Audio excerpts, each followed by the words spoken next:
शांति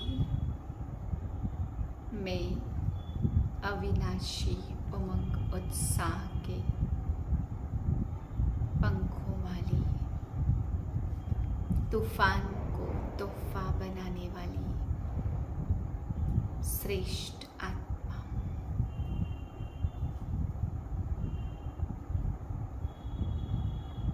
बाईस 8/2024 के महावाक्य हैं। ओम शांति।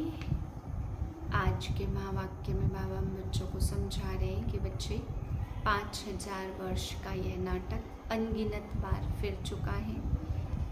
बाबा कहते इस नाटक में सबसे बड़ा पोजीशन है निराकार बाप का। घंटे मिनट वर्ष बीतते बीतते 5000 वर्ष का यह टाइम पूरा हो गया। अब तुम बच्चे जानते हो शांति धाम क्या है और सुख धाम क्या है।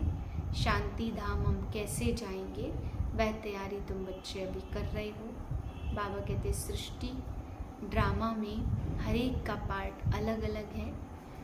आयु भले एक जैसी हो सकती है परंतु फीचर्स सबके अलग अलग हैं। और बाबा कहते किसी का पार्ट कोई दूसरा रिप्लेस नहीं कर सकता है। जिसको जो भी पार्ट मिला हुआ है इस ड्रामा में वह पार्ट बजाना ही है। फिर बाबा समझा रहे ब्राह्मण जीवन में अगर उमंग उत्साह है तो कैसी भी मुश्किल बात, कैसा भी तूफान तोहफा बन जाएगा, लेकिन उमंग उत्साह अविनाशी बना रहे। मीठे बच्चे, तुमने सारे कल्प में ऑल राउंड पार्ट बजाया। अब पार्ट पूरा हुआ, घर चलना है। प्रश्न है तुम बच्चे अपने भाग्य की महिमा किन शब्दों में करते हो। उत्तर है हम हैं ब्राह्मण चोटी, हमें निराकार भगवान बैठ पढ़ाते हैं। दुनिया में मनुष्य मनुष्य को पढ़ाते, लेकिन हमें स्वयं भगवान पढ़ाते हैं तो कितने भाग्यशाली हुए। दूसरा प्रश्न, इस ड्रामा में सबसे बड़ा पोजीशन किसका है। उत्तर है निराकार बाप का, वह तुम सब आत्माओं का बाप है। सब आत्माएं ड्रामा के सूत्र में बांधी हुई हैं। सबसे बड़ा पोजीशन बाप का है। ओम शांति। रूहानी बच्चों से रूहानी बाप पूछ रहे हैं, मीठे मीठे बच्चों अपना घर शांति धाम याद है, भूल तो नहीं गए हो। अब 84 का चक्र पूरा हुआ, कैसे पूरा हुआ यह भी तुम समझ गए हो। सतयुग से लेकर कलयुग अंत तक ऐसे और कोई भी पूछ न सके। मीठे मीठे लाडले बच्चों से बाबा पूछते हैं, अब घर चलना है ना। घर चलकर फिर सुख धाम में आना है। यह सुख धाम तो नहीं है, यह है पुरानी दुनिया दुख धाम। वह है शांति धाम सुख धाम। अब इस दुख से मुक्त हो जाना है, मुक्ति धाम। मुक्ति धाम अथवा शांति धाम जैसे कि सामने खड़े हैं। अब इस दुख से तुम्हें जाना है, वह है घर। तुम नए विश्व में आएंगे जहाँ पवित्रता सुख शांति सब कुछ होगा। यह तो जानते हैं ना, गाते भी यह है, बाप को भी पुकारते हैं, हे पतित पावन आओ हमें इस पतित दुनिया से ले चलो। इसमें बहुत दुख है, हमको सुख में ले चलो।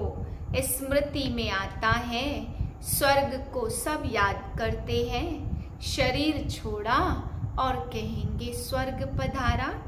Left for heavenly abode. किसने लेफ्ट किया? आत्मा ने। शरीर तो नहीं जाता है ना, आत्मा ही जाती।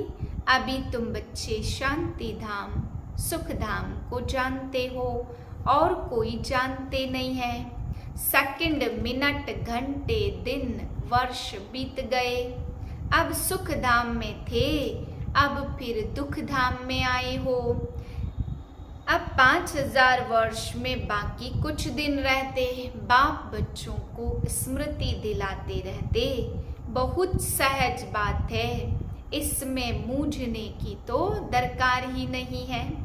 आत्मा 84 जन्म कैसे लेती है यह भी किसको पता नहीं है। लाखों वर्ष की बात तो किसको याद भी रहना मुश्किल है। यह है ही 5000 वर्ष की बात। व्यापारी लोग भी स्वास्तिका चौपड़े पर निकालते हैं, उनको गणेश कह देते हैं। गणेश को हाथी की सूंड दिखाते, मनुष्य पैसा खर्च करते, चित्र आदि बनाते, इसको कहा जाता वेस्ट ऑफ टाइम। तुम्हारे में कितनी ताकत थी वह दिन प्रतिदिन कम होती गई है। 5000 वर्ष पहले भारत क्या था? अथाह सुख थे, कितना जबरदस्त धन था। यह राज्य उन्होंने कैसे पाया? राजयोग सीखे थे, इसमें लड़ाई आदि की तो बात ही नहीं है। इसको कहा जाता ज्ञान के अस्त्र शस्त्र, और कोई स्थूल बात नहीं है। ज्ञान के अस्त्र शस्त्र है। ज्ञान विज्ञान याद और ज्ञान के कितने बड़े अस्त्र शस्त्र हैं। सारे विश्व पर तुम राज्य करते हो। देवताओं को कहा जाता है अहिंसक। अभी तुम बच्चों को मनुष्य से देवता बनने की शिक्षा मिल रही है। तुम जानते हो हम हर 5000 वर्ष के बाद बेहद के बाप से यह बेहद का वर्षा ले रहे हैं। यह आत्मा की बात है, इसमें स्थूल लड़ाई आदि की तो कोई बात नहीं। आत्मा पतित बनी है, इसलिए वह पावन होने के लिए बाप को बुलाते। अब बाप कहते मीठे मीठे बच्चे अब घर जाना है। यह है जीवात्माओं की दुनिया। यह घड़ी घड़ी स्मृति में लाना चाहिए, हम दूर देश के रहने वाले हैं। हम आत्माओं का घर है ब्रह्मांड, यह भी बुद्धि में रहे, हम वहाँ रहते हैं। इस आकाश तत्व से पार जहाँ सूर्य चांद भी नहीं होते, हम वहाँ के रहने वाले यहाँ पार्ट बजाने आए हैं। 84 का पार्ट बजाते हैं।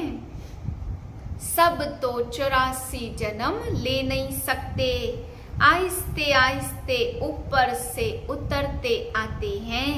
हम ऑलराउंडर हैं। सब काम करने वाले को ऑलराउंडर कहा जाता। तुम भी ऑलराउंडर हो। आदि से अंत तक तुम्हारा पार्ट है। अब इस चक्र का अंत है तो भी ऊपर से आते रहते हैं। बहुत बच्चे रहे हुए हैं जो ऊपर से आते रहते, वृद्धि को पाते रहते हैं। बाप ने तुम बच्चों को हम सो का अर्थ भी समझाया है। वह लोग तो कहते हम आत्मा सो परमात्मा है।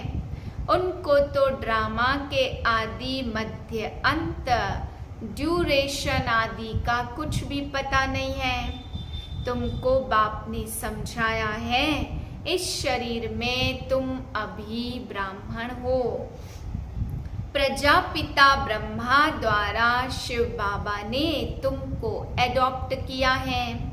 पढ़ाते हैं यह तो याद रहना चाहिए। बाप हमको पढ़ा रहे हैं, वह ऊंचते ऊंच भगवान है। सभी आत्माएं इस ड्रामा के धागे में पिरोई हुई हैं। अभी तुम जानते हो हम शुरू में देवता थे, फिर हम सो क्षत्रिय धर्म में आए, अर्थात सूर्यवंशी से चंद्रवंशी में आए। इतने जन्म लिए यह सब पता होना चाहिए। यह नॉलेज पहले तुम्हारे में बिल्कुल भी नहीं थी।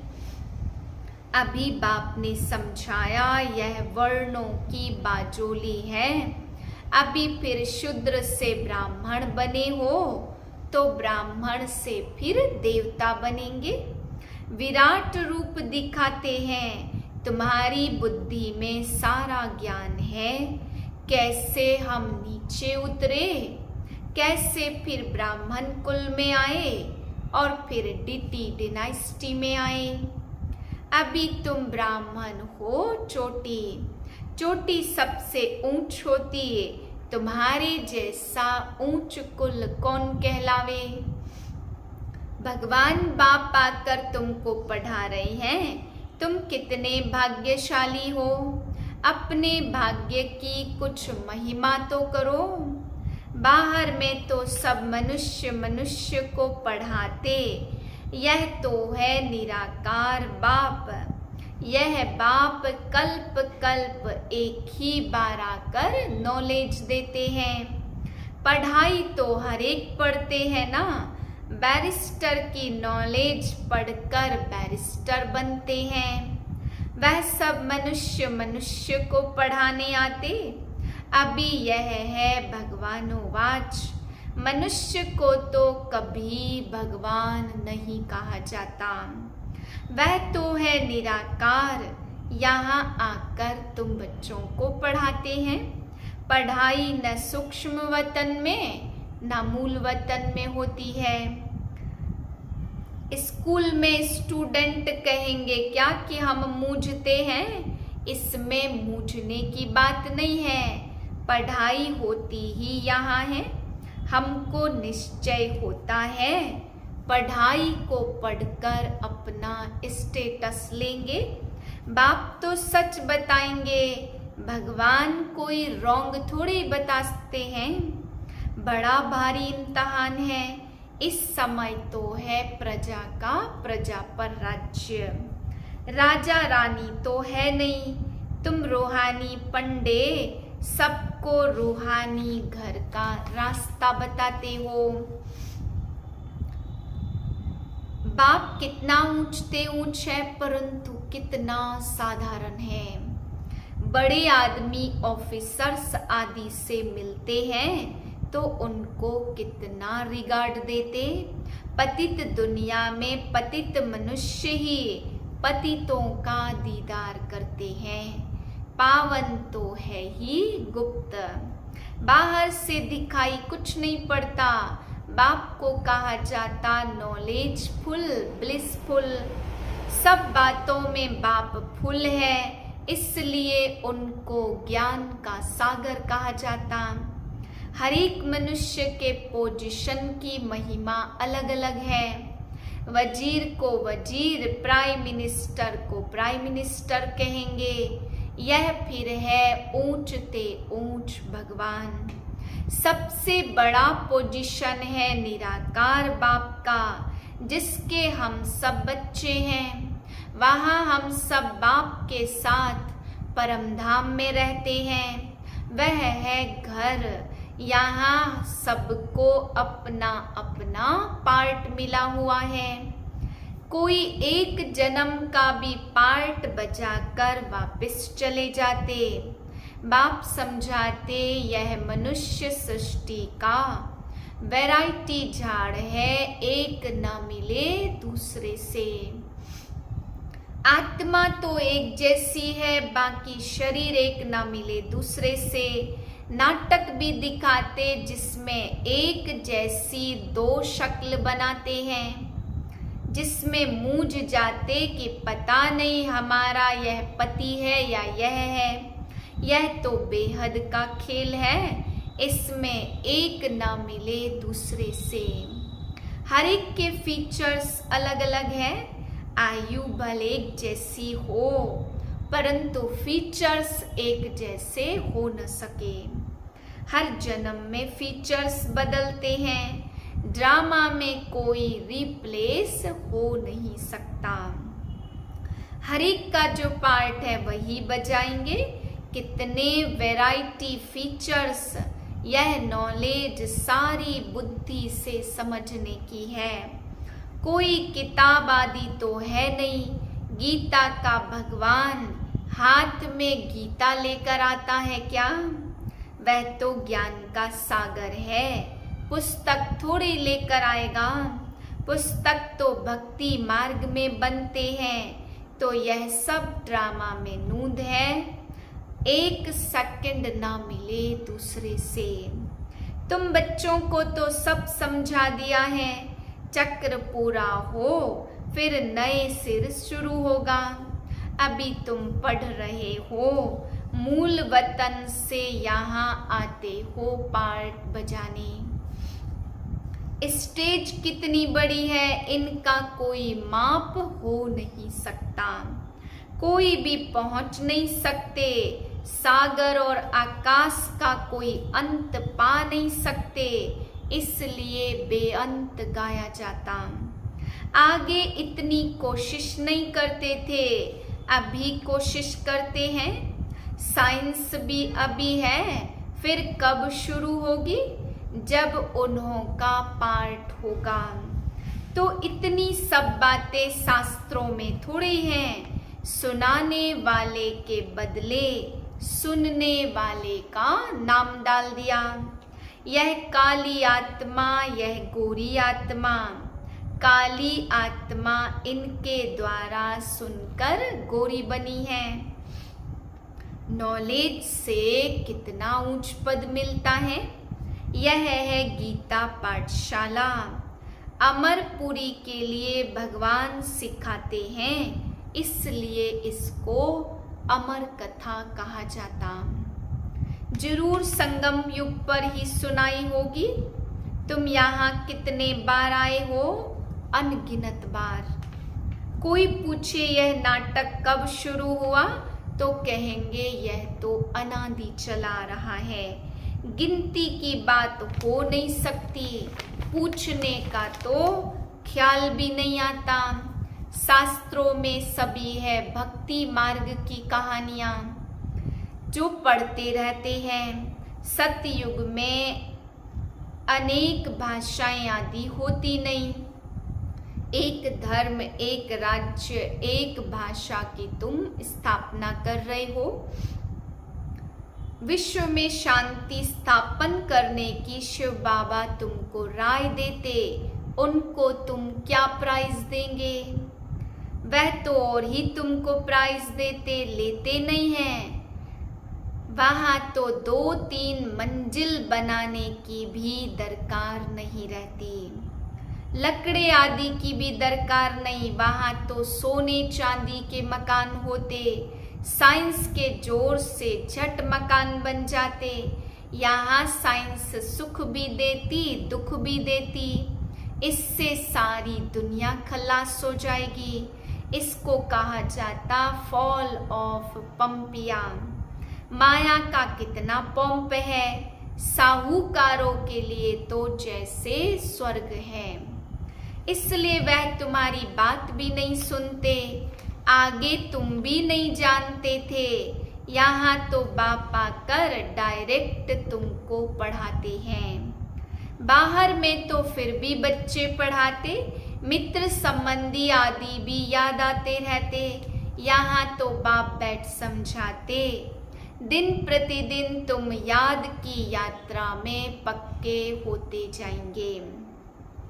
फिर तुमको कुछ भी याद नहीं आएगा, सिर्फ घर और राजधानी याद आएगी। फिर यह नौकरी आदि याद नहीं आएगी। मरेंगे ऐसे जैसे बैठे बैठे हार्ट फेल होते हैं। दुख की बात नहीं है। हॉस्पिटल आदि तो कुछ भी नहीं होंगे। बाप को जान लिया और स्वर्ग के मालिक बने। तुम्हारा तो हक है, सबका नहीं, क्योंकि स्वर्ग में सब तो नहीं आएंगे ना। अच्छा, मीठे मीठे से खिलते बच्चों प्रति माता पिता बाप दादा का याद प्यार गुड मॉर्निंग। रूहानी बाप की रूहानी बच्चों को नमस्ते। हम रूहानी बच्चों की रूहानी बाप को नमस्ते। धारणा के लिए पहली पॉइंट, रूहानी पंडा बन सबको रूहानी घर का रास्ता बताना है। ज्ञान और योग के अस्त्र शस्त्र से सारे विश्व पर राज्य करना है। डबल अहिंसक बनना है। दूसरी पॉइंट, 84 जन्मों का ऑलराउंड पार्ट बजाने वालों को अभी ऑलराउंडर बनना है। सब काम करने हैं। बेहद के वैरायटी ड्रामा में हर एक एक्टर का पार्ट देखते हुए हर्षित रहना है। वरदान अविनाशी उमंग उत्साह द्वारा तूफान को तोहफा बनाने वाले श्रेष्ठ ब्राह्मण आत्मा भव। उमंग उत्साही ब्राह्मणों की उड़ती कला के पंख हैं। इन्हीं पंखों से सदा उड़ते रहो। यह उमंग उत्साह आप ब्राह्मणों के लिए बड़े से बड़ी शक्ति है।